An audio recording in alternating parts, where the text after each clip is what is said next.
Salutations, listeners. Sivalis Vallejo. Baller Magulus. Nanu. Thank you for tuning in. This is Three Men and a Basement, and we are the Ultra Crepidarians. Yeah! My name is Colin McLeod. Mark up here. Action Jackson. And in this podcast, we're doing a podcast, right? Wait, what is today? The 11th. Yes, we are definitely doing podcasts today. Mm-hmm. It is also most definitely not the 11th. No. I don't know why I said that. Prove it. I didn't know the date. I was just like, you got like a 1 in 31 chance, 30 and a half chance? It depends. 30 and a half. I split the difference. In this podcast, we review movies. Typically. Usually. Yeah, often. And we deliver to you, the listener, you're the listener, an average schmuck's opinion about hidden gems in the wide world of cinema. In this podcast, we try and target movies that are not total blockbuster smashes. They are busting no blocks. No. So, no Star Wars. What about Casablanca? No Basaclanca. No Casablanca. We're also targeting movies that are not so obscure that you couldn't get your hands on a copy even if you wanted to. Do you have any suggestions for movies like that? No, you don't, because we've never heard of those movies. Right. Nope. Instead, we target movies that are right in that sweet spot, right in the middle. Movies that maybe you've seen once upon a time. You're wondering if they're worth a rewatch. Maybe you heard about when they came out and you're like, oh, God, I need to see that movie. I need to see it. But you know what? The new job's a hassle and the kids have the flu. But it's been sure nice talking to you, Dad. And you missed that movie when it was in the theaters. That is, you know what, that is, a lot of people, you know, that is true. Yeah. I mean, you know, cat's in the cradle. What are you going to do? You take them. You grab a silver spoon. Yeah. I talk to Harry Chapin and sit down and have a heart-to-heart. Yahtzee. You lost me somewhere in there, and I couldn't tell you where.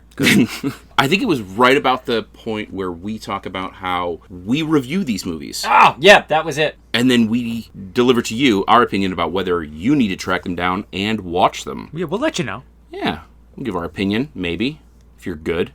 Eh. If you're good. If you download it, we will tell you. If you download it, we will come. Well, we will also let you know as well. I don't know if I'll leave that in, but I enjoyed saying it. Jackson is over here silently turning colors over here. That's what happens sometimes. In this, the 52nd episode of the podcast, we reviewed the movie Ninja Assassin.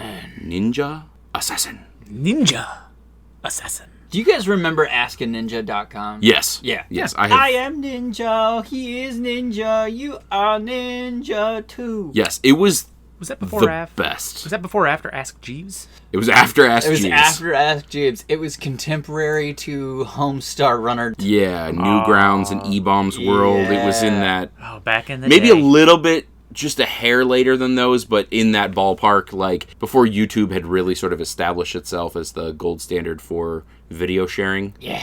I do like that ballpark. And as, it was a good ballpark. And as any good ninja, it was a middle-aged, middleweight white guy in a white room. That's most ninjas. Yeah. Did you see the Beverly Hills one? Yeah. Yeah. My favorite. I'm detecting a pattern. Mm-hmm. The Great White Ninja.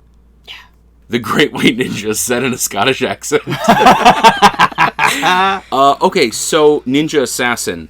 This was a 2009 film. Rated, what was it rated? Was it G? It could be G. Could be. It's not. Oh, it's not. No. But it could be. It could be. But it's definitely R. But it's definitely R. Got it. Yeah, I think with if you turned it off, it would be G. Yes. That makes sense. It's about as hard as an R gets. Yeah, and it's interesting in that, like, I mean, we've talked about this in other movies too, where it's like sometimes you get your rating due to like a generalized melange of different buttons that you're hitting. Yeah, like tobacco use, brief nudity, some swearing. Sometimes it's just that sort of soupy mix, but sometimes it's because you do one thing really hard. Yeah. And this movie is the latter of those. This movie got its R rating basically exclusively because it is outrageously violent and gory. It's a bit wet. It's moist. It's a lot of squelching. Yeah. But I mean, to the other things that could get you an R rating, rather minimal to non-existent. Yeah. Like virtually no nudity, very little swearing as far as I remember. Yeah. Like to the point where I didn't even really notice. I mean, I've been so desensitized to swearing over the years, but like I didn't even really notice if they did swear or not. Yeah. I'm sure there was something that Yeah. popped out here or there, but yeah, it was exclusively for the wetness. For the wetness. Okay, this movie was an hour and 39 minutes. I would say pretty close. I would have called this movie a tight 90. Maybe it went along faster than that hour and 39, hour and 40, but just by a hair. I was happy with the runtime. Yeah. I don't know. Towards the end, I felt like it was just a hair long. Really? Mm-hmm. That's interesting. Okay. If we remember when we revisit this, I might have some idea why you feel that way. Mark is formulating a thought. It's very squishy. I can smell it. Oh, God. You weren't supposed to smell that. Oh, no. Is that what I'm smelling? Sorry. This about is that. not good. Oh my God. That's in my basement. That's going to soak into the walls. I'm embarrassed. Like toast and bacon. Well. It does not smell like toasted bacon. No? Am I having a stroke? Yes. Yeah, that's not turkey bacon. God damn it. Okay, let's talk about the description of this movie. Is there somebody who can help us read this description? You know, Mark, I think you know a guy. I do. Let me pull him out. That's the sound of Mark pulling, for those of you at home in You cyberspace. don't know what it sounds like when I pull. We do now. I actually have a pretty decent idea. Don't forget, we shared a tent one time. Okay. Hello. A young ninja turns his back on the orphanage that raised him, leading to a confrontation with a fellow ninja from the clan. Dun, dun, dun. That is not a good description. Sorry. That is... Reed did lovely. Reed did a nailed wonderful it. job. Whoever wrote that is super not a good description at all.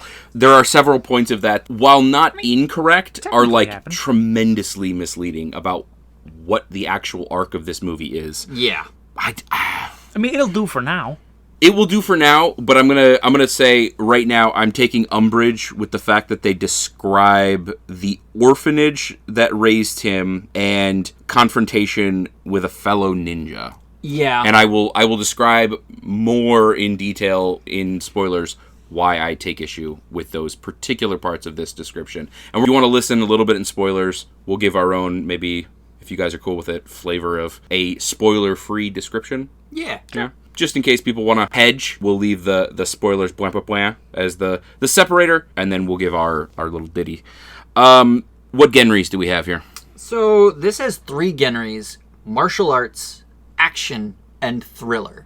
Tight. I like it. I was a fan. Yeah, so 2 things. One, I would say numero uno on the list, in my opinion, should be action. Yeah. This movie, like if we're rank ordering these, this movie is action from beginning to end. But action over martial arts, because most of that action was of a martial nature. True, but I do feel like martial arts is the kind of thing that doesn't have to be paired with action, just because it is the kind of thing that you would assume it gets paired with action, and it does often, but not exclusively. So would you be happy with just action thriller? No, I definitely think martial arts is an appropriate tag, but I would say everything in this should come second to action, because action was just fucking... It was this whole movie. Yeah. Kind of like Lockout was. The other thing I would say is this is missing a very important tag. I mean, this, there was at least one person in this movie who was like, the guy was like a one-man army. Oh, for sure. For sure. I thought you were going to go rom-com on this. God, I hate you so much. But yeah, definitely. This is definitely a one-man army. I was so excited to see where all that lead-up was going. And you were satisfied with where it went. And then you dropped it like a fart in an elevator, man. You just... I don't drop things ever that are not like farts and elevators. and I just had to sit in it. Yeah. just bask in it. God, It's a marinade. It's in your pores now. I'll forgive you eventually. He pooped inside you. Feel those shit crystals all up in your lungs. Yeah. We're really hammering home this fart metaphor. Yes. Okay, cherries. What do we got? Fresh pop here. Yes. Also, fresh pop. I remember the poster because I was working at the theater when it came out, but that's it. You saw the poster. You've pretty much seen it. That's true. Yeah. I have seen this movie maybe half a dozen times. I'm going to say between 3 and 10. Call it 6. There you go. And it is, mucho good. This I watch it every couple of years just to be sure. it does have a good replay value. Just because yeah. it's just straight up action. It does, and it's surprisingly good alone and with people for kind of different reasons. Well, and the beauty of it is really the art, both the martial art and the, I'm going to say it, cinematography. Oh. It's just really well crafted, really well put together, and despite this having a very clear-cut narrative, doesn't rely on the narrative to be What it is. You know, like, you could watch this and not pay attention to the story at all and still enjoy it for all of the fight scenes and action and choreography. Yeah, it's like it's an element movie. Yeah. You know, where it's the elements of it are what you're there for, and the narrative just gives you an excuse to pay attention. Because, like, my wife would watch a movie, and if it doesn't Which have movie? any movie. Any movie? Any movie. Wow, Man, we got some your wife movies is for her. adventurous. Right? Watching any movie. If it doesn't have a strong narrative in it, she's out. Like, it could have a really compelling narrative in the first 5 minutes, and the last 5 minutes, she would not pay attention to anything between those points. That cuts out some of my favorite stupid movies. I agree, which is why there are a whole list of movies that I will watch when she's not home or busy working or is distracted. So she basically only watches, what, Good Burger? Yeah. It's the only movie I can think of that's like Compelling? that compelling from like a narrative perspective from beginning to end. So funny that you mentioned that, because she's seen that movie probably a dozen times. Because it's So good. probably the greatest movie ever made. Yeah. Yeah, Mondo Burger. Right. Give me a break. You know. Kurt must look awfully strange naked. Okay, let's see. Who we got in this movie? Nobody that like jumped to my mind is like familiar, at least to me personally. Okay, so real quick, before we get into like the actual people who starred in this movie, 3 minor characters. Well, 2 minor and 1 medium character. This movie had 3 different people from the Fast and the Furious franchise. It had the guy who plays Han. It had the guy who plays Johnny Tran's like lemming in the first one, like his lackey in the first one. And it had the man himself, Johnny Tran, from the first Fast and the Furious movie. All of them made appearances. None of them were stars though. No, I would say the guy who plays Johnny Tran had the largest of the roles. And he was, you know, decently large, but certainly not, like, tippy top. So, I'd say the main, I'm not sure how to take this, but the main character, his name, at least in IMDb, is just Rain. And he played the character, Rizzo? Would you say Rizzo? Rizzo, yeah. Rizzo, yeah. Actually, I heard he just had a kid. I think they named him Sprinkle. Yes. Yep, that's correct. That would make sense. Is that a bad joke? It's not a good joke. And his father, Torrent. Oh, God. Rain is a cool name. I'm sorry. Rain is a cool name. No. I gotta do it. No, we're staring up. You probably recognize him from I'm a Cyborg, but that's okay. It came out in 2006. Yeah, I didn't. Oh, he was in Speed Racer. Yeah. I've heard of that movie. That's it that I'm familiar with. I did recognize one actor in this, Naomie Harris. She was a Bond girl for Daniel Craig. She played Moneypenny in Spectre. Oh. Listen, we've all been a Bond girl now and again, okay? Right? If I had a nickel for every time I was a Bond girl. And recently she was Justin Falls in The Man Who Fell to Earth. How do you land? That's a good question. She was also in Venom, Let There Be Carnage as Francis. Good old Francis. We also had Ben Miles in this. Recently, he plays Tay Colma in Andor. He was also in Napoleon. He played Caulaincourt. And for any of you Caulaincourt? gamers out there, he provided the voice of Ansbach in Elden Ring. Finally, we have Sho Kosugi. He's an older fella, and he is definitely somebody you might know by face, but not by name. He was in a lot of baller, older martial art and ninja type movies. He was in several Ultraman movies and television programs. Death of the Ninja 9. He was Oh, in 9 Deaths of the Ninja. Holy crap. The Ninja Sentai Kakuruger. Oh my god, dude, he's in every fucking movie that has the word ninja in it. Well, I know how they found him. Yeah. Yeah, remember he played Ken in Black Eagle? The Bad News Bears Go to Japan? That's a movie? Apparently it is. So is 9 Deaths of the Ninja. Well, yeah, I mean, ninjas are the cat of the martial arts world, so they have that many lives. What I just learned here is that we're gonna cancel the podcast, okay, and we're just gonna exclusively do ninja movies from here on out. There we go. Game on. All right. Hey, listen, we made our decision, and y'all can't argue with us. Sorry. You know why? because I just used the word y'all, which is typically not in my lexicon, but I busted it out for this very important reason. I heard it. Yeah. Also, we can't hear you unless you email us, so do that. Yeah. Or burp envelope. I'll take it. So are we 3 ninjas in a basement? Ooh. Oh, shit. 3 men in a dojo. Oh. Okay, I'm just going to put this out there. So, first of all, something that's super fucked up, Kim Jong-un, he's like roundabouts our age. Yeah. Like plus or minus like a year or two. Like he is our age. Which, A, just fucking what the shit is that about? B, in the same way that we all grew up with Three Ninjas, so did he. And apparently he loved the movie Three Ninjas Kick Back, which was my favorite too. He loved it so much at the time that his father, Kim Jong-il, commissioned a shot-for-shot remake with exclusively North Korean actors. Wow. So somewhere out there is a version of Three Ninjas Kick Back that is all done from like shitty North Korean productions circa, let's say, 1998. I have to get my fucking hands on a copy. Yeah, no joke. But I also feel like if I watched it, it'd be like watching a blood diamond because people definitely died to get that out and like, into people's hands. But I would still have to watch it. Like, just... I would feel obliged. Like, honor their sacrifice. Exactly. Like, you know, you feel like when people put the tape in, because it would be a tape. Yeah. When people put the tape in, they'd be like, many Bothans died trying to retrieve this information. Okay. Was there anybody else that we wanted to talk about that was in this movie?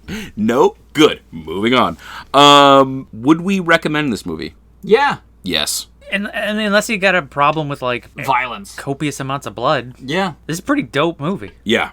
Yeah, no, that is typically my recommendation. I'm like, do you not like just obscene amounts of violence, action, and gore? You probably won't like it. Yeah, then you won't like this movie. But if you don't have that hang up, like, fucking... It's a baller movie. Yeah, put it on, brother. Yeah, this is kind or of like, sister. like a unique situation where gore is applicable. You know? Yeah. Usually gore is, like, relegated to, like, horror movies, you know? This is probably the goriest non-horror movie I've ever seen. It's up there. That's an interesting thought. I hadn't considered that. Yeah, and I feel like the target demographic for this movie, it feels like this movie could have very easily found itself in the situation where some executive was saying, if we just dial it back a little, we could snag a PG-13 rating, and we would be able to grab a whole bunch of people in the sort of like low teens range. And I'm so glad that that person or those people didn't win out. Yeah. And they maintained the sort of like integrity of how outrageously fucking violent this movie is. Insane. Because the movie would be actually pretty bad without that. I shouldn't say bad, but it would be... It's a necessary component. It is. It is a massive component of this movie. Okay, so that's 3 recs around. Yep. With the notable caveat of... If you don't like violent movies, don't watch them. Sehr blood guten and sehr violent guten. Ja. Das ist nicht sehr gut. Das ist nicht sehr good. Are we ready to...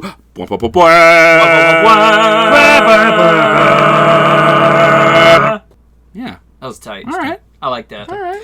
Okay, so real quick round table alternate descriptions. Yeah, okay, Is that what so you wanna do? I'm going to go over what I took exception with. I'm going to try to make this as spoiler-free-ish as possible. No, we're past the tag. No, I know, but like, just, you You guys know. are flirting with danger by being on this side of the tag. Ooh, we're on this side of the tag. Just say we get a little touchy over here. You know what, Mark? Only a Sith deals in absolutes. That's fine. We're really going at it with the Star Wars references today. We don't do a Star Wars. We don't do Star Wars. Nope, we'll flirt with it. So a young ninja turns his back on the orphanage that raised him. First of all, horrendously misleading. It is not an orphanage. It is a collection of orphans that were stolen from their collective places in the world and then forced into ninjutsu training from like an incredibly young age. Think of like a boarding school in feudal Japan that is solely focused on training all of the human out of you. Yeah. So orphanage was a terrible choice of words and super misleading. Like he's fucking Little Orphan Annie. Right? Like Sun'll come out tomorrow. Bet your bottom shuriken that tomorrow. I saw what you did there. Yeah, I should have said yen probably. Like I should have like stuck with the monetary theme, but hey, fuck it. Okay, the second part, leading to a confrontation with a fellow ninja from the clan. That what the All of fuck? them. Every fucking ninja. Yeah. The guy does not like. Yes, maybe he's got like a particular issue with one of them, but like that is such an unbelievably small element of the conflict in this movie. His whole thing is that he is fighting the entire entire clan. Like, And he's just familiar with one of them. Right. right. He declared It's not a- war. It's not a blood feud, No. right? Yeah. Sorry, go ahead. You were saying. But he declared war on the entire clan, like systematically eliminating them in like 20-on-1 combat. Yeah, if you pull the one character that I think they're referring to here out of the narrative entirely, everything would still flow exactly as it did. Yeah. Unless they're referring to the, I don't know what you'd call him, like the sensei or the headmaster of the orphanage. Which But it it's is just not. a fellow ninja. I feel like that's like It's like a peer thing. Yeah, it's like yes, exactly. It's like a gross Yeah, mischaracterization. if they're tagging the fellow ninja that we think they're tagging, Big Brother. yeah, very, very tiny, almost insignificant portion of this movie. Yeah. I think. Did you just say that if you took that element out, it would be the exact same movie? Did you Yeah. just say that? Yeah. Okay, that's what I thought you said, and you're absolutely right. Yeah. Okay, so like my amended version would be a man raised from childhood to be a ninja master and assassin breaks ties with his ninja clan and feuds with them. Are you describing the plot to the movie Black Widow? I might be. It could be two things. It could be. It's pretty similar in that respect. Yeah, I would say something along the lines of a man trained to be a weapon rejects his clan and wages war. Which I think, like, everybody's seen that Yep. movie, right? That's not an original idea. I think the context of it, though, like, what else they added, that's the original part, right? Like, Yeah. we got the wire framing, we got it out of the attic, you know, we've seen this before, like, we just fleshed it out differently, and that's Yeah. cool. And that's cool, that's fine. For a movie like this, that's all you need. There's more blood. Okay, so how does this movie begin? Well, the movie starts in some, like, gang safe house for the Yakuza. This guy is presumably the Yakuza boss, or one of the bosses. He seems to be the guy in charge of this particular little crew, and he's getting a hand-poked tattoo from this old tattoo master. And, I think his name was Jerry. yeah, that sounds right. Yeah. Yeah. Jerry, the Yakuza tattoo artist. Yeah. Yeah. Goes by Bob. Famous for lines like, "You had me at hello and show me the money." Yes. Yes. Because that's, I mean, we all know that old... I saw that documentary. Yeah. But very quickly, it devolves into a scene of him, like, throwing his weight around against the old tattoo master because he doesn't appreciate his old world wisdom. And he gets this envelope from one of his goons that has a wax seal and is just filled with black sand. And then the tattoo artist has a coronary and is like, "You're all gonna die." Horribly. And they're all laughing at him. They're like, "Okay, old man, sure, whatever." It's worth mentioning he has a ninja tattoo on his chest, like where and the sword of the ninja is poking a scar that he got from a ninja, and he's like, "Listen, I know my shit." And I'm like, "Okay, old man, sure you do. Fucking ninjas, woo!" And then they all die horribly at the hands of ninjas.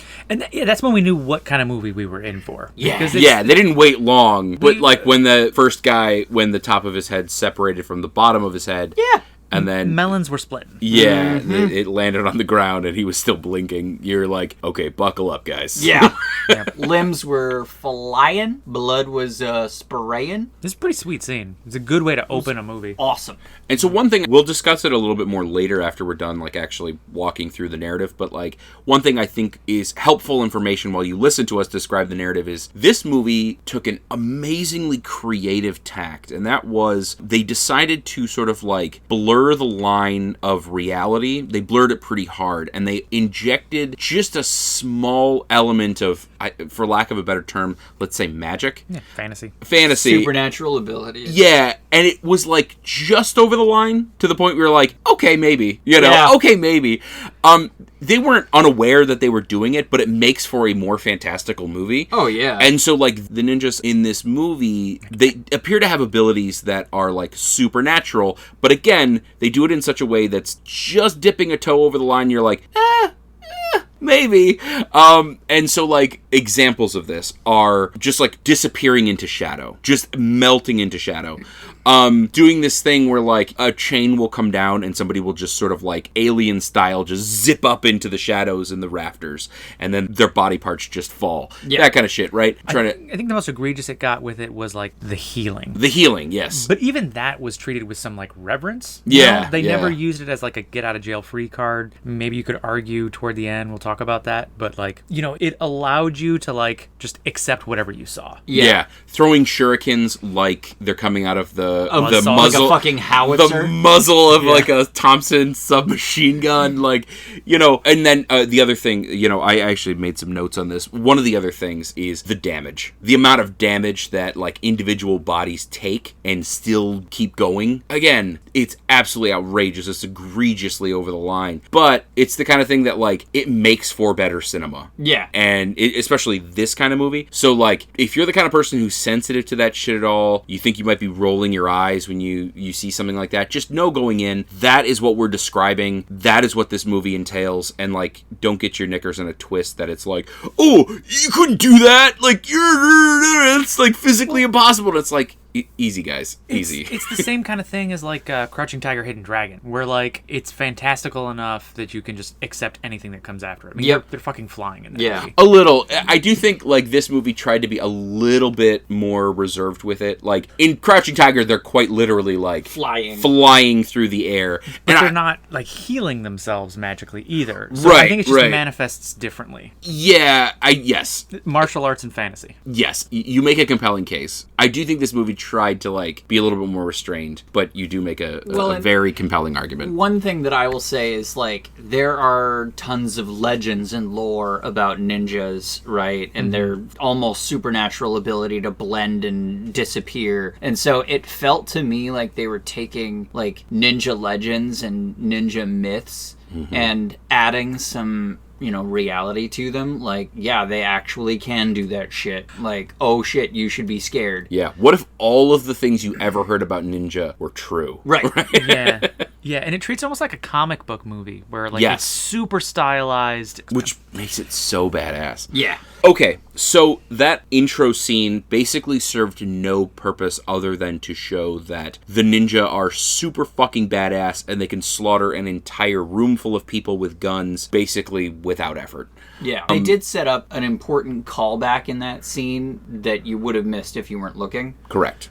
Then it moves on to a pretty banal scene of Europol, which I don't think exists. I think they're trying to make it Interpol. But basically, these Interpol-style agents, two of them, are working some cases, blah, blah, blah. And the female one, Mika, she is basically trying to repeatedly bring up this narrative of this idea that there are ninja clans out there, and these ninja clans operate basically as assassin mills, and they are responsible for basically every high-profile assassination that's ever happened, and these people receive 100 pounds of gold for any sort of paid assassination. She is like a forensic analyst, so she's like going back through like bank records, and she's finding like records where like a wire transfer of the exact amount of money that would translate to 100 pounds of gold is like transferred into somebody's account like a day before an assassination, blah blah blah. She's trying to make this case that they're real and that these are happening, and her boss, played by Ben Miles, his name is Maslow in the movie, he is just sort of starting to come around to like listening to her about this. Yeah, and we'll talk more about it later, I think. That scene in particular kind of took me out of it a little bit. I felt like, well, we'll leave it for things we didn't like, but she made some tremendous leaps of logic to fit the narrative together and did a lot of like, well, I think that this is what this means, and she like stitched this whole thing together. For me, that actually kind of took me out of it a little bit. She's a forensic analyst, okay? They're not known for their like logical processes, okay? She's basically a cello player. She stitched together an entire like ninja conspiracy off of 2 bank transfers. Yeah. Yep.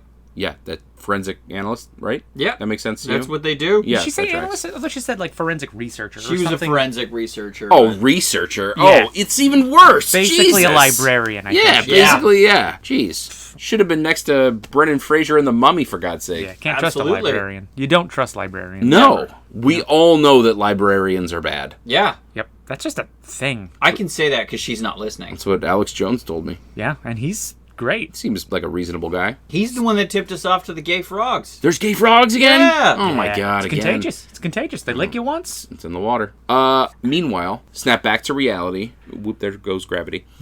Whoop. I don't know why I didn't expect you to go there, but it was back there like, he might say it. Yep, he said it. Listen, friend, I am from Metro Detroit. We're glad I he will did. work in an Eminem reference anywhere I can. Yep. Okay, so what happens after that? Oh, she's stitching it together. They start catching some heat. Yeah. You know, so again, we say this every. This is going to be a difficult narrative to put together. We're probably going to breeze through it real fast here. Okay. This movie has two main timelines. There's like the present that we've been talking about, but then there's like another narrative that's sort of like spliced in like every other scene or whatever about our main character. Riso. Yeah, and his experience being indoctrinated into the clan. And, you know, he develops like a love interest, and that's sort of like the catalyst for him leaving the clan. But all this kind of plays out kind of throughout the movie, and just to save us from having to jump back and forth between timelines. That's absolutely right. They are bouncing back and forth, as Mark said, between Rizo's upbringing and this investigation that's going on with the Interpol types. The Interpol types end up tracking down a person who was already investigating these clans and had been killed and blah, blah, blah. They're getting a little bit too close. The clans decide to take her out, unsurprisingly, because they are... What's that word? Ninjas. Ninja assassins? I was going to say Ninja secretive. assassins. Are they I was gonna ninja say assassins? secretive, but... Yeah, they took her out because they're secretive. That was the setup I was looking well, for. not Yep, all ninjas yep. are. That's true. The bad ones. There's The one from Beverly Hills. he was not so subtle. You're right. Oh, ho, ho. It's a great movie. Did you guys get the reference? It's a great song, too. So great. Everybody was kung fu fighting. Those guys were fast as lightning. Yeah, that's real quick, bro. Yeah, it was a little bit frightening. The speed of shadow. It's the speed of shadow. The only thing that's faster than the speed of light is the speed of shadow. Okay. So they decide to take her out, and then Rizo shows up and fucks them up. Mid-assassination. Yeah, he assassinates them back, let's say, which is pretty baller. Yeah. To counter assassinate somebody. Assassinationis interruptus.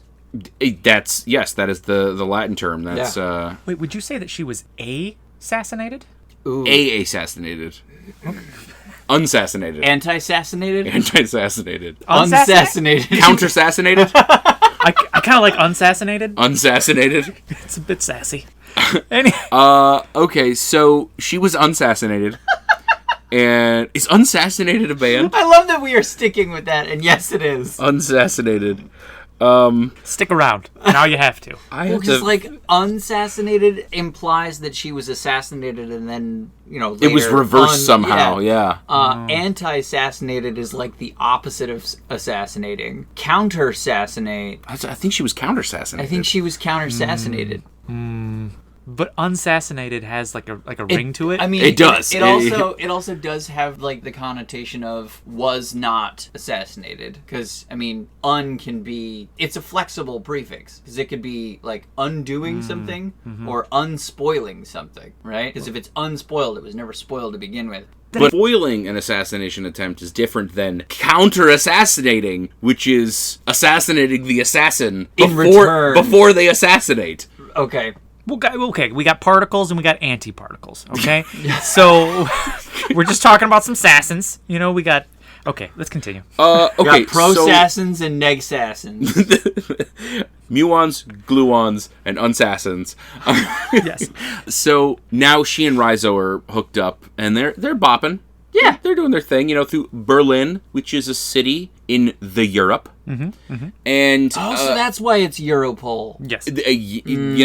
Some might think, but actually, no. That organization was founded by a guy who was arguing with another guy about where to place a pole on his property. And he goes, "Pole here," and the guy goes, "Fuck you, you're a pole." Yeah. And then he founded the organization so they knew where to put poles on property. Makes sense. And then it just kind of ballooned from there. Yeah, it just sort of expanded, and then eventually, the Counterterrorism and police anti-ninjas. work. Yeah, You don't want your pole to balloon. No. get a little bit of sediment in there, it just fucking fills up like a water balloon. Oh god, it's painful. Yeah, no, it's fucking Water damage. So what happened next? So God God damn.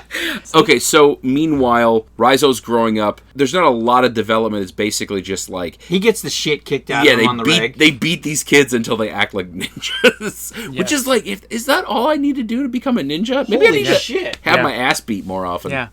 No, I'm not going to go there. Go there. If I beat the shit out of my kid, will she be a ninja? Yeah. That's how Yes, it works. but That's how it works. will also go to prison. It's true. He didn't ask that. He asked, Okay. would that happen? This is an end Hypothetically, justifying. would that happen? Yes, that's how you make a ninja. Yes. That's so dope. I didn't know that. I know. I'm sorry, Mark. You're out of your window. Are they too, You're out of your window. window. It's just assault now. But yeah, no, it's... With Jackson, she's young enough. It's called child rearing. Your kids are basically adults. It's just assault. It's just... I can't. This is for your own good! Cut that out. Damn it! Okay. Cut that one out. But yeah, so they basically just like beat him until he's a ninja. They are trying to like simultaneously dampen his like sensitivity to pain, his emotional sensitivity. They try to kill anything that's sort of like individualistic.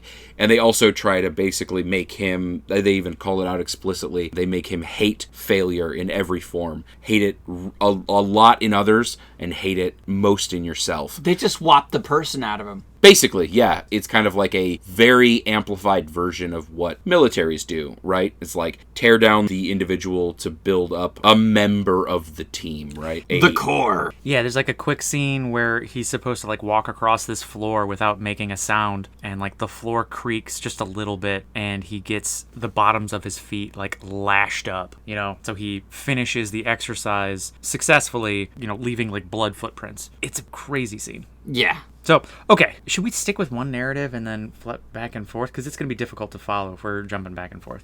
Honestly, I don't know if we have to go into all the details of, like, each narrative. It's basically just... Hit the bullet points. He grows up and becomes an assassin, and they're trying to track down this ninja clan whilst being pursued by the ninja clan and also, like, several government agencies sort of simultaneously. Yeah. And it's all coming to a head. This all started, I guess the end of his backstory is his love interest tries to escape. She gets caught, brought back, and he has to basically stand there while his big brother, basically the second best ninja to him, kills her in front of him. He basically stands there and takes it and buries his emotion, and then he gets sent on his first assassination, and he kills the guy, and then in his, like, attaboy ceremony, when they're all on the roof, and they're, you know, I'm so proud of you, blah, blah, blah, everything's great, yada, yada, they, like, throw this girl down who's, like, bound up and gagged, and basically his mentor says, like, kill her because she tried to escape, and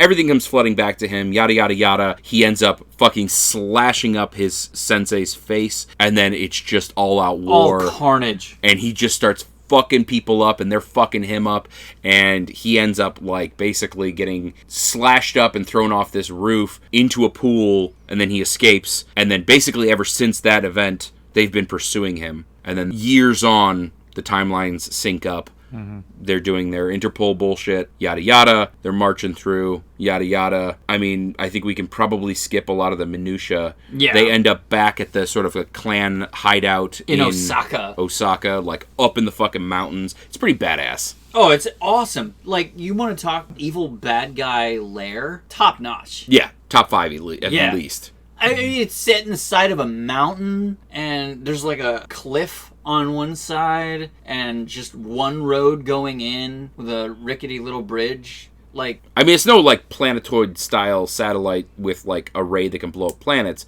but it's pretty fucking good. Yeah, it's pretty good. Yeah. Yeah, it's like it's not a temple, but like it kind of has that like vibe. Yeah, you know, place of reverence. Yeah, because it's definitely like the locale is very scenic. Like you can tell that this is an important location. Okay, so comes to the head. We got a boss battle. Double boss battle. Mm-hmm. Yeah, because he's got to knock out the guy who killed his lover or his girlfriend. They're not really lovers. They were just kind of. I mean, they were lovers in everything, but physicality. They kissed once. Oh, yeah. Which is the same thing as having sex. Yeah, it was very steamy. If my dare officer was anybody to trust on that, yes. If you kiss somebody, your lips will grow moldy, fall off, And you will get gonorrhea, and you will die. Chlamydia will kill you And in the brain. And that's where babies come from. Yep. And that's exactly right. Yep. Chlamydia is the name of the stork that brings the baby, you know?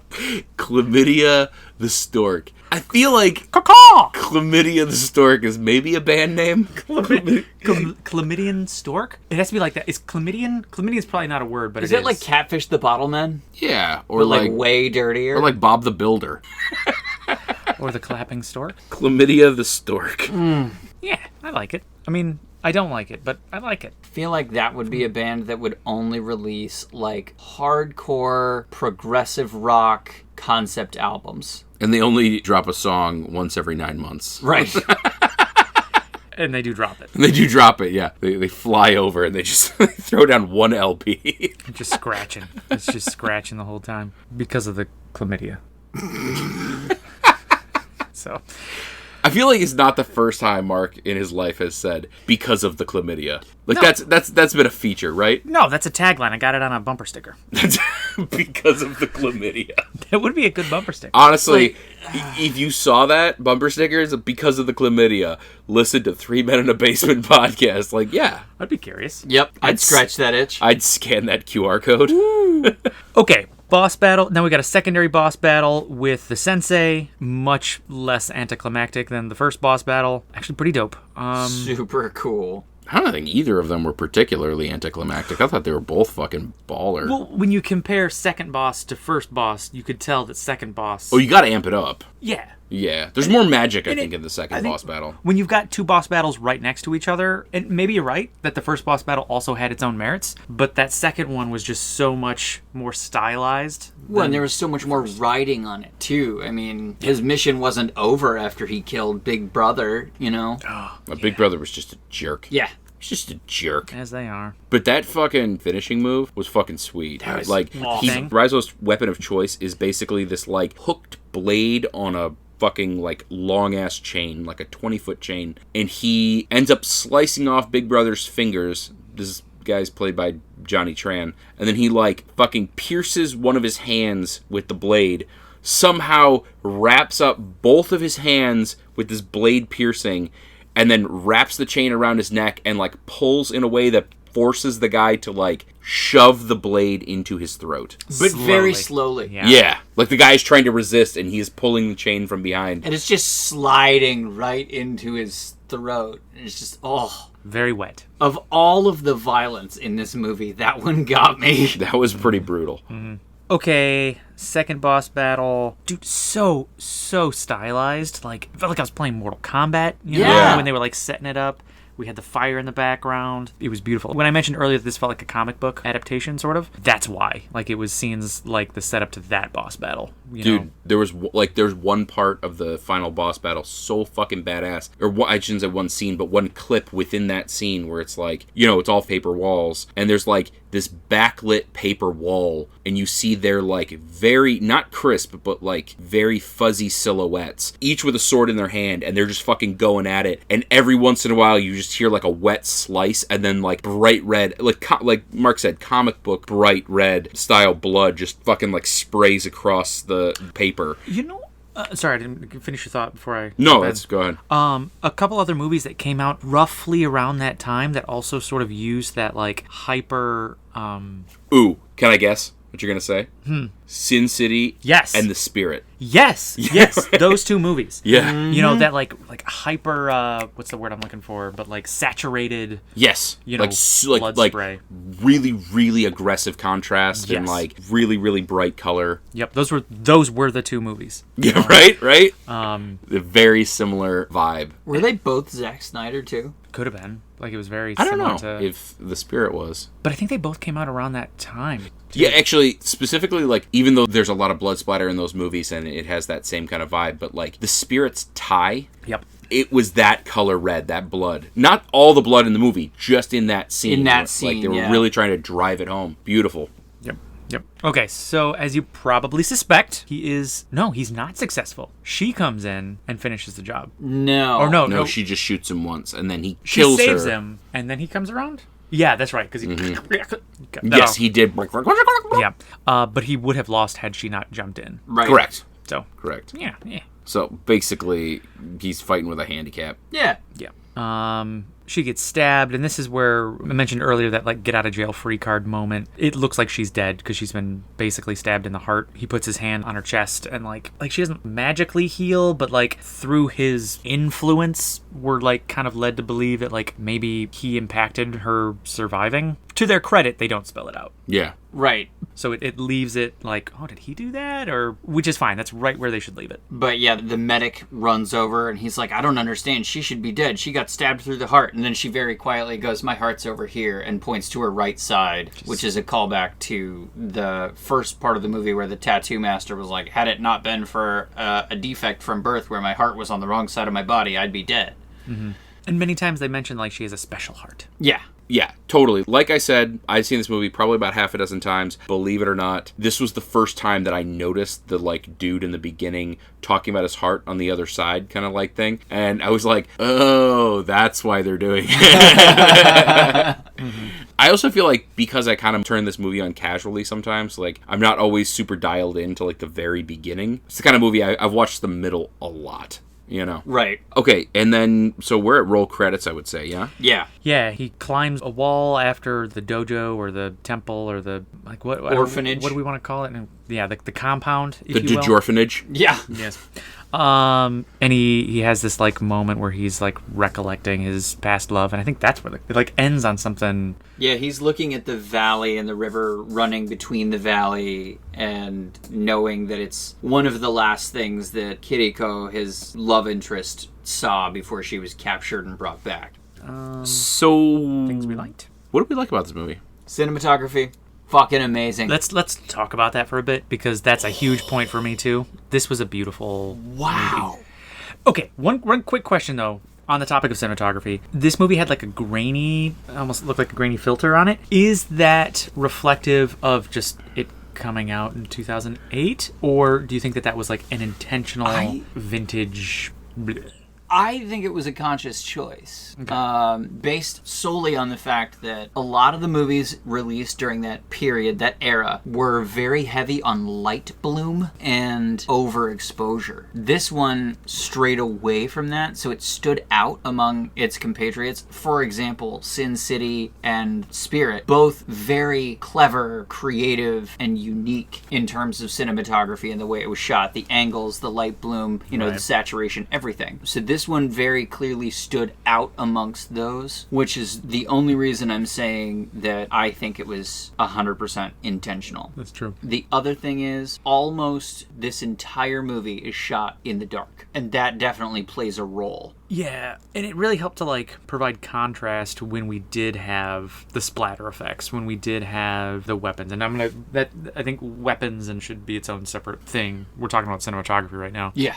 God, it was such a beautifully shot movie. Yeah, honestly, like the close-up shots were great, especially during the action sequences. And of course, with stunt work like this, you can't just film it from one angle. You've got to go in for the close-ups, zoom out for the really wide shots. But the camera moved in such a way that it almost felt like another character. Because to me, it seemed like the camera was oftentimes portraying a point of view from one of the assailants during an action sequence. A lot of shaking around, a lot of fluid motions. Yeah, a lot of freehand with that. Yeah. One of the things that I loved, kind of like building on what you guys said, you were talking about like the use of light in this movie. Like Jackson said, it's dark a lot of the time, but the use of what light there is fucking brilliant. Both from a color standpoint and also from like one of my absolute favorite things in this movie. There are several scenes this happens in, but I think the best one is probably in her apartment. When the apartment is pretty much all dark, maybe there's a tiny bit of like small ambient light coming in from a window or something like that, but predominantly dark, and she is basically panicking while Rizzo, she hasn't met him yet, she doesn't know who he is basically counter-assassinating this fucking other ninja, and they're going at it. They're both dressed head to toe in black, and she's like panicking, trying to like shine this flashlight on them, and they are like fighting, and again, this gets into the sort of like supernatural bend, like they're fighting, and then the flashlight will shake, and it will like sort of go off, they'll move, or she'll move the flashlight, it'll go off of them, and then it'll dart back sort of like, in a way that like, if this were real, there is no way a human could have gotten out of the path of the beam quick enough, but they will have disappeared. And they'll like basically melt into the shadows, and she'll catch a little bit of them and point it at them, and you'll be seeing a little bit of them, and then they'll just fucking melt again into the shadows. It's awesome. You guys familiar with action fight scenes in like Dragon Ball Z, for example? Yeah. In some ways, it felt like, I mean, they would play this kind of throughout the series where like two characters would be fighting each other super fast, and you'd see like a bubble like in the sky, and it's like like everywhere, just popping. You're not actually seeing the characters fight. You're like seeing their punches or their kicks kind of clash. That's sort of how it felt. Like they were here, and they were over here, and they were over here, and you couldn't track their movements. And their weapons are clashing against each other. Yeah, and it was there's a really cool way of portraying. I don't think that I've ever seen that in such a way in like live action. Yeah. The closest I can think of, or just something that pops to mind, is that opening scene in X-Men 2 when like Nightcrawler is like popping in and out. Oh shit, like, taking that out was guards. cool. That was a cool scene. Yeah, it's totally different, but like just similar in a lot of energy, ways. just kind of like, you know. That's a really good analogy, because when a ninja in this movie is fighting a non-ninja or a series of non-ninjas, that's exactly what it's like. It's like when Nightcrawler is just fucking appearing out of nowhere and just fucking somebody up, and then disappearing and appearing next to the next person. Well, and the greatest thing that they did in that scene was film the noise of the conflict from behind the closed door of the Oval Office. Yeah, it was cool. You hear the gunshots, and you hear the pop of Nightcrawler, showing up and disappearing, and they're two very different sounds, and you know that one of them's winning. Yeah. But you don't know which one. The Banff always wins. Yeah. Banff always wins. Yep. But yeah, no, I love that aspect of it. Oh, it was beautiful. And, I mean, I could talk about the cinematography of this particular movie for a long time, and it's going to tie into what I want to talk about next, is the choreography for these fight scenes. Holy shit. Right. Yeah. You could tell that the person at the helm, the person directing the action, knew what they were doing. They were a professional. I mean, I guess I don't know what the director's chops were, but it felt like it was being steered by someone who was very familiar with martial arts scenes and filming hand-to-hand fighting. Yeah. Well, it's like holy shit from like a quality standpoint, but really like holy shit from a fucking quantity standpoint, because this movie is just action. From beginning to end, the amount of choreography that went into fighting in this fucking movie is just unbelievable. And we're talking lightning fast strikes. I mean, these guys Those kicks were fast as lightning. Dancing and jumping and flying all over the place. And maintaining that level of like realism and fantasy, and like riding that line the whole way, and never pushing too far above or below that threshold. Yeah. It always felt fast. It always felt cool. Funky, right? Like, because they were like funky China kids in funky Chinatown. That's what I was going to say. Yeah. One of the effects that they used in the later parts of the movie, a little bit in the beginning, but it was more of that supernatural ninja element where they would move as a cloud of smoke and then appear in the shadow or whatever. They did it like once in her apartment when they were fighting that first time, and then they did it a couple more times towards the latter half of the movie. And it was very much lending to the idea that these ninjas are super fast, super stealthy, and move in the shadows with otherworldly abilities. Yeah. But it didn't feel like science fiction. Yeah, it didn't feel like magic. No. It worked really well. Is there like a lot of times those scenes where they would like just disappear, like it was just a really quick scene and they didn't linger on it, and usually the camera was like panning somewhere else, and so like if you were paying attention you'd see them like puff into smoke sort of, but they never lingered on it enough for your brain to say that's wrong. No. Well, and I think that, to your earlier point about like the comparison to like Crouching Tiger, like on paper I think you're right, but I think the difference and the reason why my brain doesn't want to accept the comparison is what you just described. It didn't feel not wrong, but it didn't feel like magic in this movie. In Crouching Tiger, it felt like magic. It very openly felt like they're just flying, and I have to accept the fact that these people fly. Yeah. And that's okay, I'm willing to accept that, and I like that movie, and I love that style, but this didn't feel like that. It felt like they were intentionally being restrained so as not to make the viewer go like, oh, it's magic. I get it, it's magic, you know? Yeah. And it was cool enough that, like, you didn't need to. Like, you could just, like, you know what, I'm having a good time. Yeah, right, exactly, yeah. I would just... We're all friends here, guys. I would describe it as a fantastical embellishment of a widely known fact that ninjas just move in the shadows, but the fantastical embellishment being that they are the shadows. Yeah, that's sort of how it felt. Like a shadow was like a portal that they could pop out of. Yeah. You know? And we've seen that in video games. You've seen that take place. But it was a really cool way that they used that mechanic because, like Mark said, it was really quick. And if you weren't watching or if you weren't paying attention, you would have missed it. And I think there was one scene in that final boss battle where they used it the most, where the boss is like physically just sidling to the left or to the right into a shadow and just physically disappears into smoke. Yeah. Well, I mean, but they are all wearing black garb. And Right. I know for a fact, because they showed the bottle, that they wash all of their ninja garb in Tide color protection. Yes. And that's the reason. It protects that black so well that they can just melt into the shadows. Yeah. So, I mean, listen, I'm not sponsored by Tide, but, you know, results are results, right? Right. These colors don't run. That's what they say. Who is they again? You know. You know exactly who they is. Okay. I don't like they very much. No. They is bad. They bothers me. I feel like they is bad is a band name. They is bad. What kind of music does they is bad play? What kind of music? Bigoted trans music? Would they have like it. played at the compound in Green Room or Imperium? Yeah, Perhaps. Probably. Because they is bad. They is bad. Oh, you went different. But they is self-aware, I suppose. Because they named their band They Is Bad. I took a different path.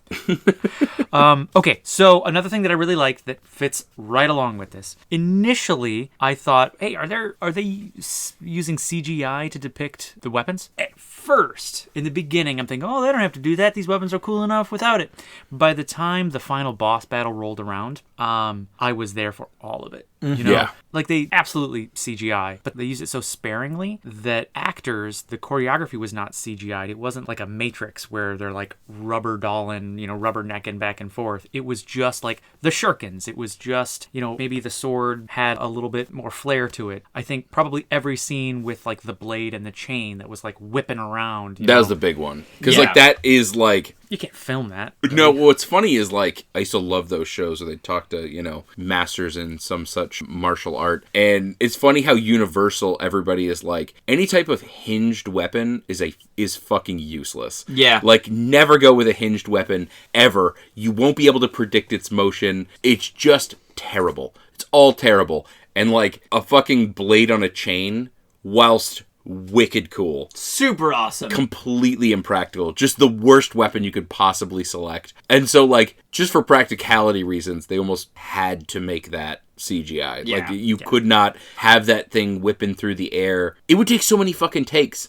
to do anything. Yeah, to film any scene. Did you guys see the new Mortal Kombat movie? The one that came out a couple of years ago? I don't think I did. Yes. I remember nothing of it other than I hated it so much. Okay, I agree with most of what you said, but that first scene where we're introduced to the character that's like Scorpion, basically, and he's using a very similar weapon. Basically, it's a spade on the end of a rope, and he's using that in a very similar way. I don't think that they had CGI'd that, or at least it didn't appear CGI. Granted, that's like 15 years later. But goddamn, that weapon is so cool. Yeah. Well, and I think, like, in that scene, they had two advantages. One, they only had to show it in that one scene. This movie featured that weapon from beginning to end. It's on the poster. It is literally on the poster. So they could do the practical thing. And two, you have to sort of keep stepping shit up. And it's like, you can't step up that weapon more than, like, I'm going to cut a whole bunch of very tiny shots together to make it seem like a fluid motion. Like, that becomes apparent after a while, right? And it's like, this dude has to, like, stand there in these very grand sort of, like, wide-angle scenes and fight, like, 15 fucking guys with this one weapon in sort of a single take, you Yeah, got to make it CG. Oh, Because yeah. the thing is just not sort of abiding by the law of physics. Yep. It's close enough to where it looks good, but it's far enough to where, like, it does what the guy wants it to do. It's ninja shit. It's ninja shit. But I think because they only applied the CGI, or rather, I only noticed the CGI with, like, the blade itself, you know? It didn't take me out. Like, my brain knew that this clearly was not, you know, practical. After I accepted that, it didn't take me out at all, you know? Yeah, the slow motion scenes in particular when he was training with the weapon and you're watching him like do a flip in real time and then it slows down to like a quarter speed and you're watching this thing just whip over his head with perfection. You're like, okay, very obviously CGI, but at the same time, very obviously super cool and therefore acceptable. Also, let's talk about the very obviously outrageously tall ceilings in his apartment. Thank God this guy had 18 to 20 foot ceilings in his fucking apartment. Yeah. Because I don't think he could have been doing some of those moves. No. Otherwise. Homie was jumping like 6 feet in the air and doing barrel rolls with the chainsword like fucking... He was pretty lucky to find an apartment, which we know was at least a 3-story building, probably more. Oh yeah. And he was not on the first floor. And he was not on the top floor. And he was not on the top floor, and he had like, it must have been fucking 18-foot ceilings.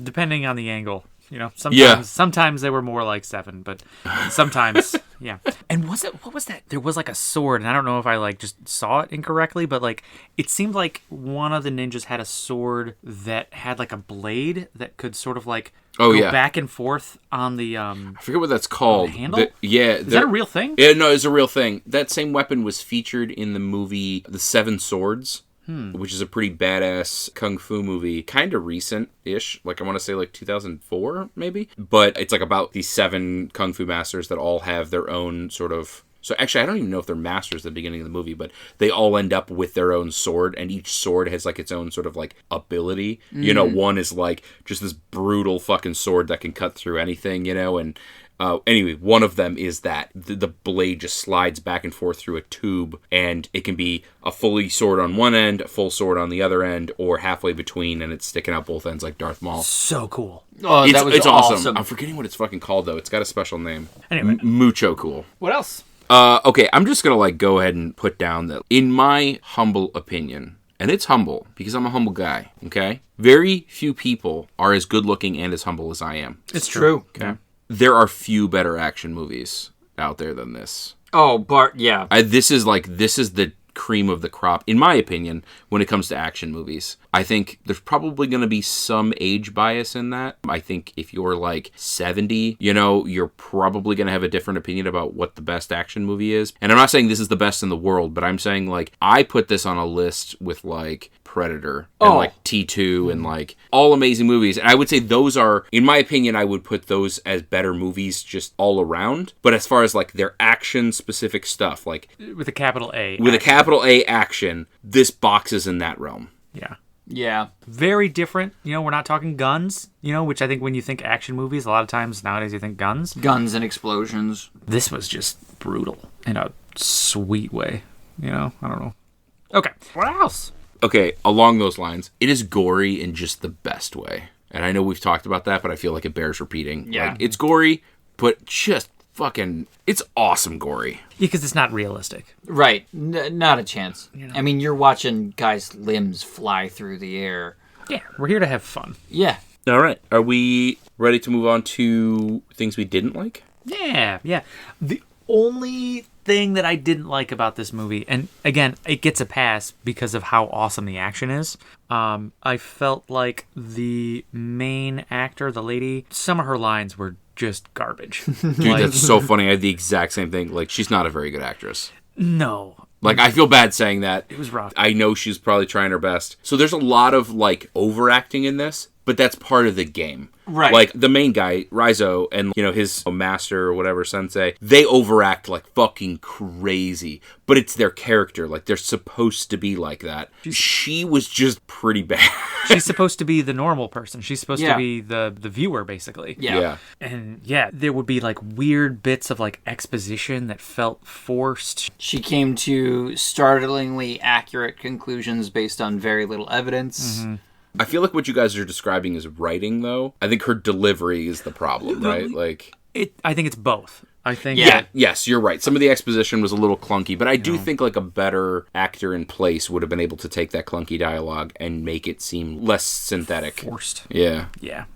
So honestly, I think that might be my only negative. That's so funny. I actually have that exact same thing on my list. The only other thing I have, and we've already talked about this, the CGI, I do think dialed in some of those like early scenes where it's like not him on 15 fucking people. They probably could have made the thing practical. But then again, for all I know, maybe they did. And you don't want the beginning of the movie to fall out of phase with the later part of the movie. So maybe it was something like that. They were worried like if we don't just do this the whole time, it'll be noticeable when we transition. Right. And we can't do the practical stuff the whole time. So perhaps that was the reason.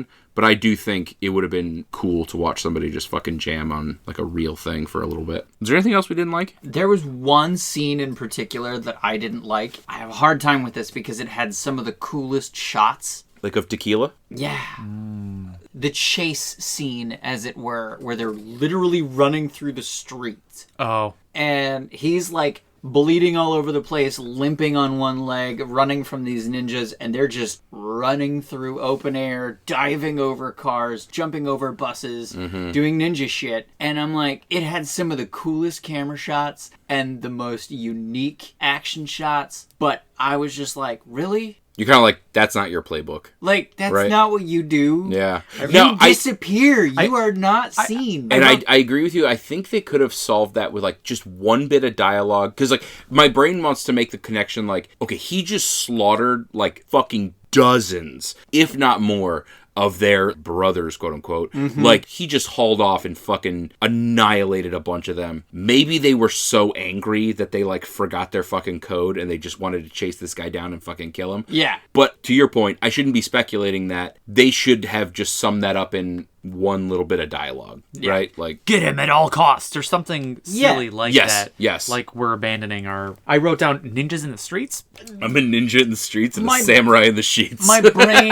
My brain came to the conclusion of, okay, they are ninjas, they are in the streets, in the middle of traffic. Who's gonna believe the driver? I don't feel like they can hang their hat on that though. Right. How do you make that insurance claim? Like, so your headlight's out and the whole front of your car is scratched up. How did this happen? Couple of shirkets. Ninjas. Couple of fucking shirkets. Yeah. And so it wasn't a deer. Ninjas. Okay, I'm telling you, sir, please put down that it's a deer on your claim, otherwise it will be denied. Yeah, and that's the thing is like, okay, I guess you can explain it away with how is the driver going to explain this at the water cooler the next day? You know, how is he going to come home and tell his wife that they need a new car because it was blown up by ninjas? Yeah. Like, they would be getting a divorce because she would think he's cheating on her.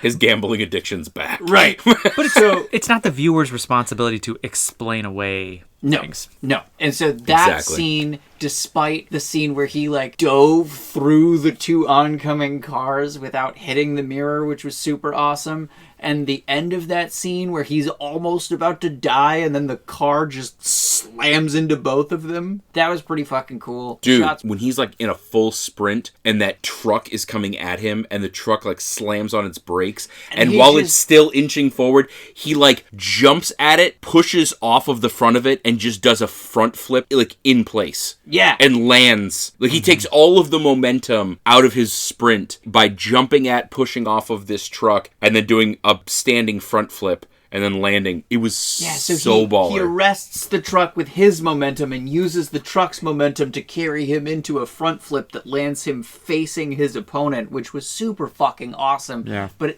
again, in the road. In a giant traffic circle. Right.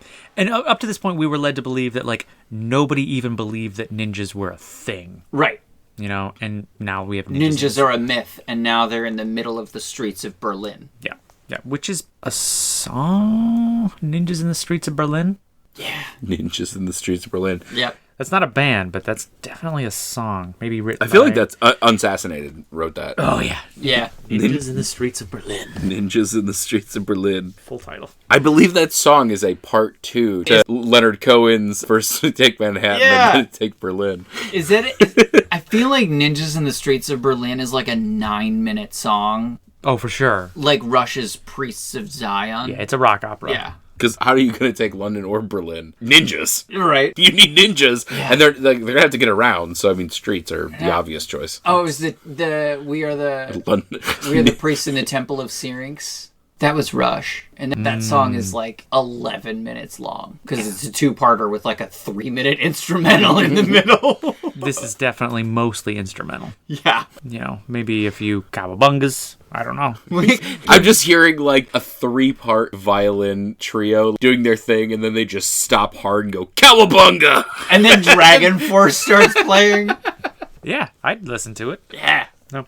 Okay, so was there anything else we didn't like? I don't think so. No.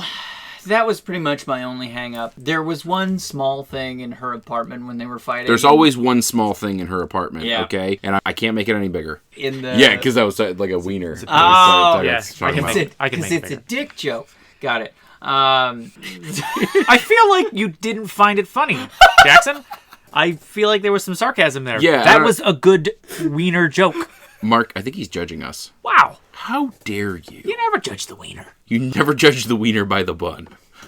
I don't know. By the bun. I don't Never judge the wiener by the bun? That's also a song. I feel like They Is Bad wrote that song, Never Judge the Wiener by the Bun. I want to get that on a shirt. I feel like By the Bun is a specifically hot dog food truck, like a food cart.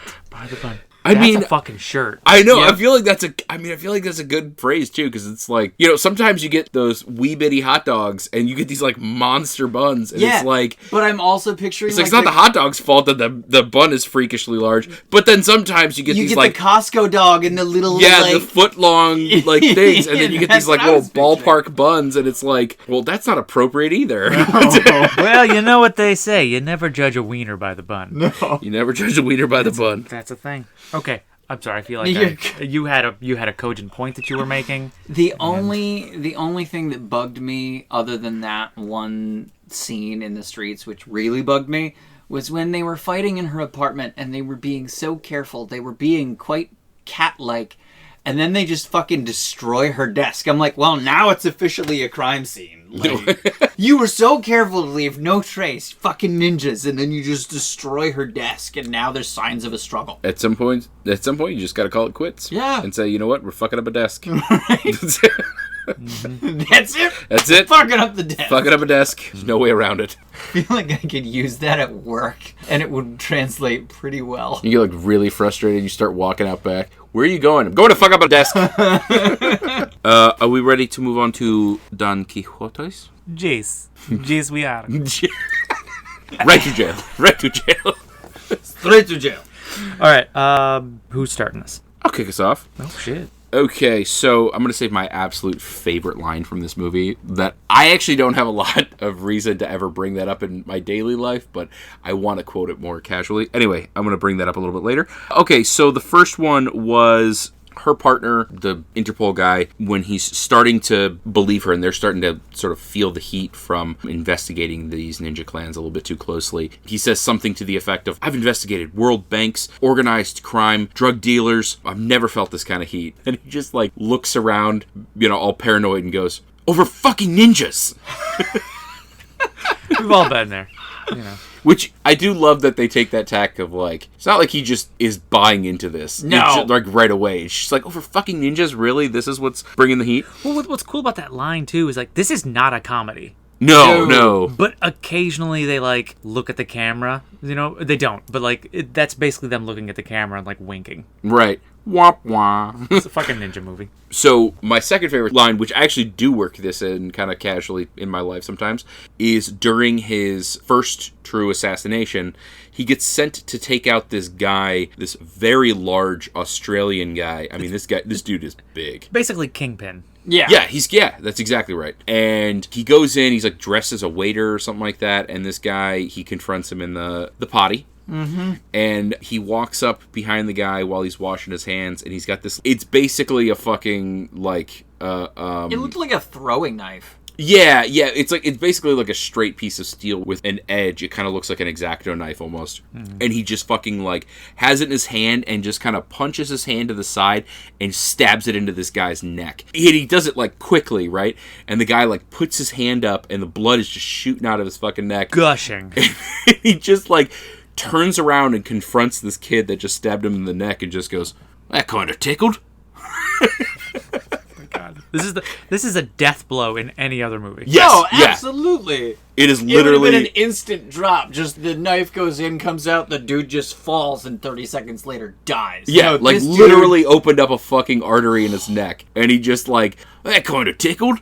And then, like, they get into this, like, enormous fucking fight, and blood is just rocketing everywhere. And this dude is just taking damage like you wouldn't believe. Oh, he's had several arteries severed, and he's just like, "It's cool, I have blood to spare." Well, like, he puts, like, a knife through the guy's bicep, and then he continues to punch with that arm. Yeah. Which is pretty great. And again, that's back to that suspension of disbelief, right? Like, flirting with magic. I had mentioned earlier the amount of damage that people take. Oh, yeah. Is a component of that, a very important component, because genuinely, like, if the people in this movie weren't able to take that amount of damage, You wouldn't have a movie. that dude would have just dropped, and the scene would have been considerably less cool than it was. You know, like, it was fucking awesome watching him try and take down this tank of a guy. It's the melee weapon equivalent to a bullet sponge.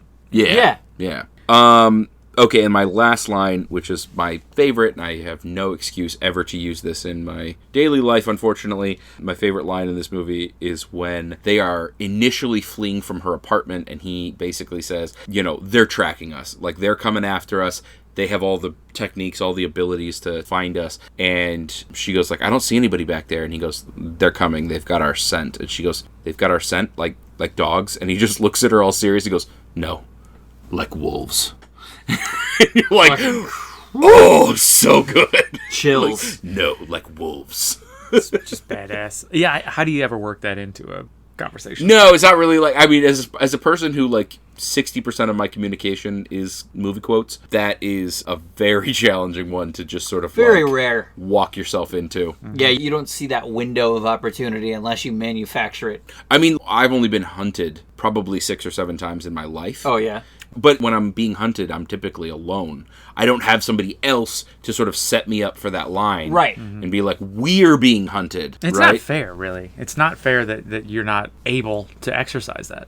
Yeah. It's not. It's not. And I talk to, the billionaires who typically hunt me for sport. Mm-hmm. I talk to them, and I'm like, put a couple other people in the arena. Yeah. If you will. Mm-hmm. I want to be able to express this. Bad working conditions is what I'm getting All you at. have to do is I think we're going to unionize. Tell them that by diversifying their assets, they will be increasing their portfolio. Yeah. Exactly. I mean, give me somebody to say that line to. They just keep throwing me fucking pizza parties. And it's like, I don't need another pizza party. No. I need more workers to ease the load, both of, being hunted and dying and being, killed by billionaires hunting me for sport, but also people I can connect with and share movie lines with that are relevant to our working experience.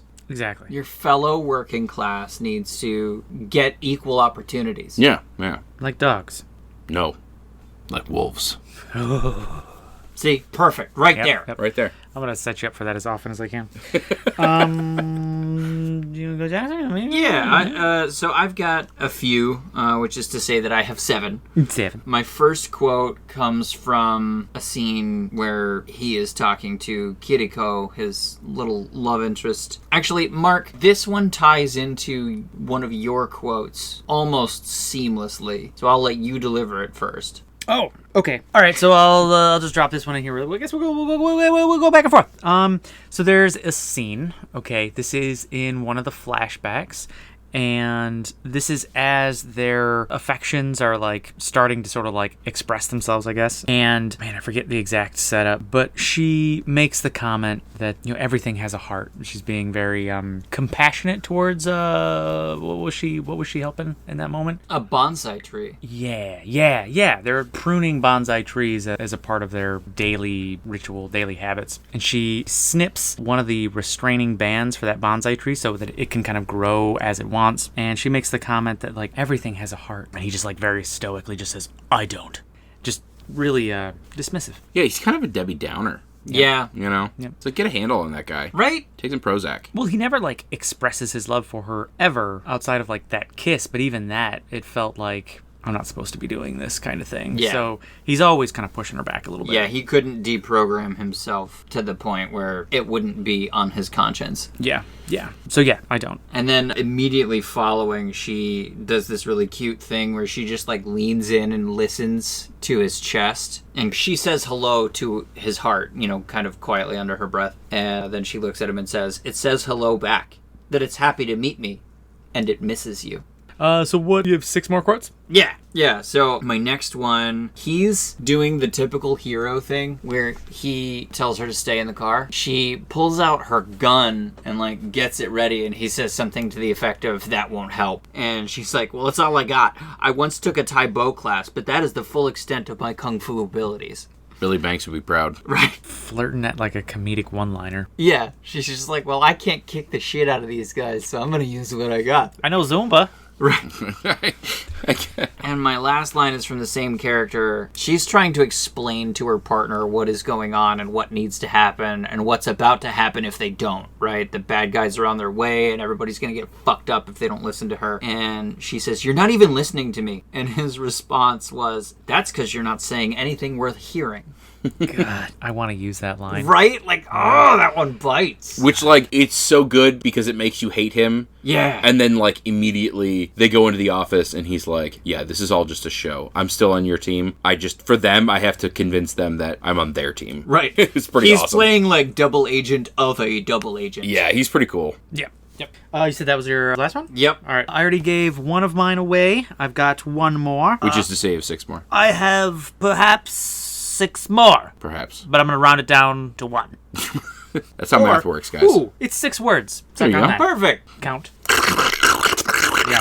So this is a line. He told me to suck on that. You so can't. that was me sucking Get on that out of your mouth. So here's a line that the sensei said. Sensei. This is a line that the sensei says several times, and it's kind of like a. Say that 5 times fast. I'm not going to. I can't.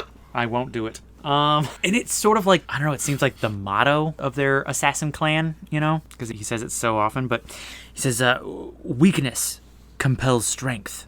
Betrayal begets blood. This is the law." It's like super. It's their team cheer. Yeah. It's what they say before their soccer games. It's their morning meeting. Their daily affirmation. Yeah. All right, couple of notes.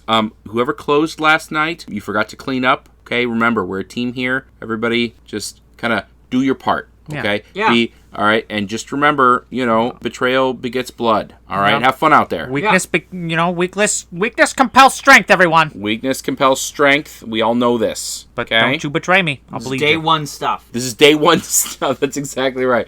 Yes, I'm not sending you back to training, okay? HR has told me to remind you that betrayal begets blood, and We will kill you. we will kill you. But it's fine. But we're a family. We're a family. Come on. And he loves you. Okay. So do we have any rates? We want to rate this banana? Ooh, yeah. we lured Ern and we're ready to rate this bitch. Riggedy, riggedy. All right, I hear you.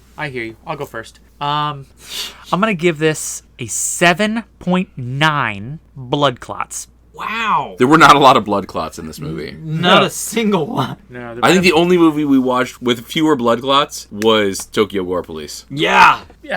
Actually, okay, hang on. Hanging on. Jackson, hang. More or less blood than Tokyo Gore Police? I would say more blood. I would say the climax of Tokyo Gore Police had quite a bit with the rocketing, hovering. Yeah. Going blood thing. ounce for ounce here. I'm thinking Tokyo Gore Police edges out Ninja Assassin just because of that final scene. Oh, there's the rain scene in Tokyo Gore Police? Yeah. Where she's got Oh, the that was umbrella. pretty bad. Okay. That was badass. But I would say they're farther between. Yeah. I would say here it is just its blood is pretty constant. This a wet movie. Mm-hmm. Okay. All right. I'm gonna jump in here and give this movie I'm between 2 right now. I normally don't even have 1. I'm gonna give this movie a 7.5 wolves. Nice. Not dogs. Not dogs. Not dogs. Wolves. Speaking of, I feel like Not Dogs would be a great name for a plant-based hot dog brand. Yeah. How did Impossible and Beyond miss that? Not dogs. Not dogs. Not magic. Maybe Joey Chestnut could endorse them. Yeah, there you go. All right. I feel bad. I genuinely feel bad for that fella. Don't. All right. Should. Y'all ready for this? Dan-an-at. Bum, bum, bum, bum, bum. I'm going to give this an 8.2. What? Bifurcated boss faces. Ooh. Oh, das ist gut. Das ist gut. That's twice the action. Mm-hmm. Or half on either side. Yes. You know, it's a full action, but separated. My alternative was tickles. Ah, nice. All right, so I imagine we're probably done, guys. Yeah, we're all I'm gonna done. hit the road. All right, get out of here, you mother effer. You hit the road. You hit the hay. I'm gonna hit the. Hit the cheese. You gonna hit the cheese? I'm gonna hit the cheese. Yes, it's like they always say. That's what the kids say Yeah. now. And then hit the cheese. You two-fisted troll, you know. I'm gonna hit the cheese. I don't know. He's got the dip dab and the zippity zap. he's on a different plane than us, Cool. buddy. No, I'm cool. Okay, so wait, hang on. Was Don't- there something else? Yeah, don't forget about the scene score. Scene score. Scene score. Kind of ran out of breath on that one. I should have taken a deep breath before we began.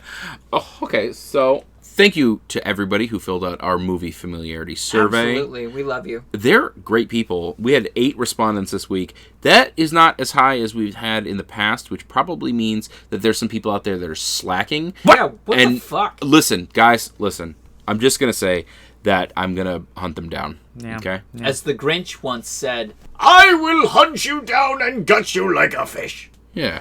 Wow. I'm going to hunt them down because I have their scent. Like dogs? No. Like wolves.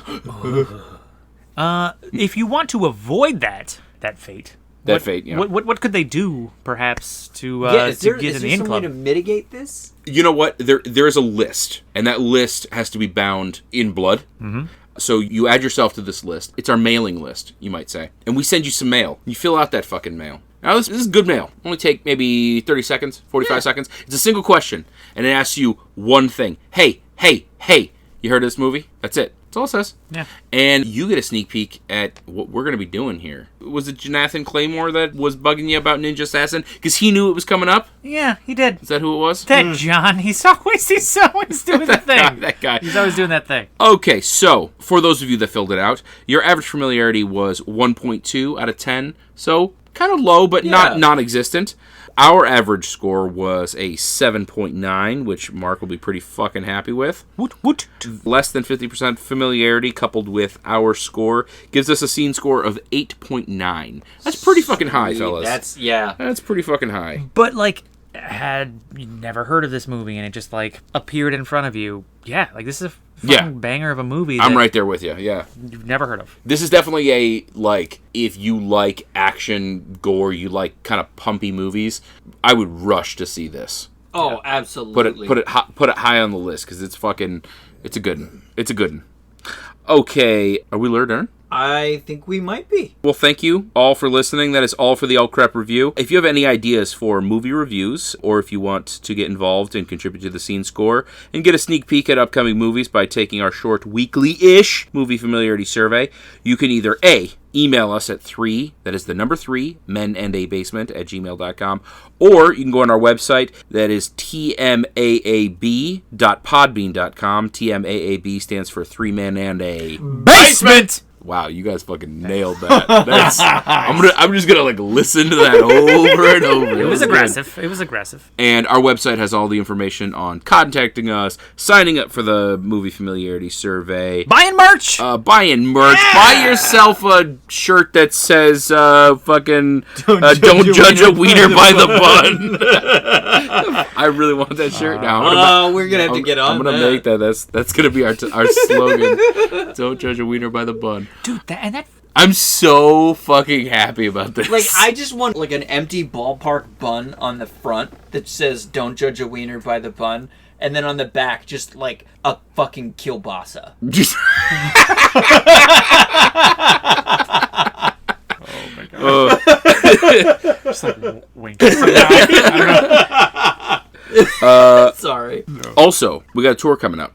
Yes. On stage 1, we've got Unassassinated. Oh, so excited for them. You'll never see them coming, though. No, it's way better than Assassinated. Oh. Unassassinated is much better. It's almost the opposite, you'd say. Right. You'll live to tell the tale. Yeah. You will. Yeah, you will. By definition, you will.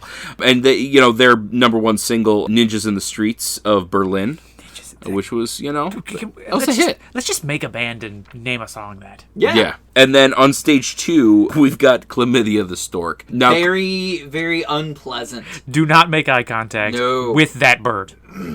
So an old bandmate from Chlamydia the Stork broke off and founded the band Penicillin, and they're going to be on stage 3, and they do not get on. No. Chlamydia and Penicillin they're sort of diametrically opposed. So make sure that you check out one or the other, But not both. But not both. Oh my god, dude! I have this mental image of this fucking white bird with a long bill and a teardrop tattoo, and it's just looking at you. Don't talk to Chlamydia the Stork. Guy's an asshole. Sorry. And then on stage 3, way in the back lot, I don't even know how they got booked. They Is Bad. They Is Bad. They Is Bad. They Is Bad. They're all on tour now. You can find us on iTunes, Google Podcasts, Apple Podcasts. They're changing all that shit all the time. iHeartRadio, Spotify, wherever the fuck you find podcasts. Mm-hmm. And until then, I am Colin McLeod. Mark Hope.